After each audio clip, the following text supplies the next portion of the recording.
তাড়াতাড়ি আপনি আমার কথাটা আগে বোঝার চেষ্টা করেন। আমি যদি 800 টাকার জায়গায় 1200 টাকাটা ভরি, তার হেরে লাভ হইতে পারে। আমি যদি 1200 টাকাটা 1099 টাকা ভরি, হে বাল গা করবে না, সুযোগটা করে আনে। আমি কি টাকা কষ্ট করে কামাই করি না? আমার মিনিট ফেরত চাই, আমার এমবিও ফেরত চাই। এক দুই দুই যায় নাই আমার তো আমি ফেরত চাই। আপনি কি লোন দেবেন দিয়ে দেন, কেন পারবে না?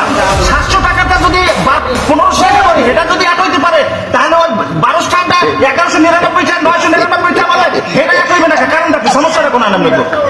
হ্যাঁ, এইসব টাটুমি ব্যবসা পাইছেন কই? এইসব টাটুমি ব্যবসা পাইছেন কই কোন? এগুলো বাদ দেন। কয়দিন পর দেখবেন মাইয়া আছে পোলা হয় নাই, কয়দিন পর দেখবেন মাইয়া আছে পোলা হয় নাই, খাওয়ার মতো লোক থাকবে না। এই গ্রামীণ আমরা গ্রামীণ কোম্পানি চোর, আসলে গ্রামীণ চোর। আমরা গ্রামীণের অভ্যাস ভালো না। গ্রামীণের টাকা দেখবেন বাচ্চা কাচ্চা হয় না।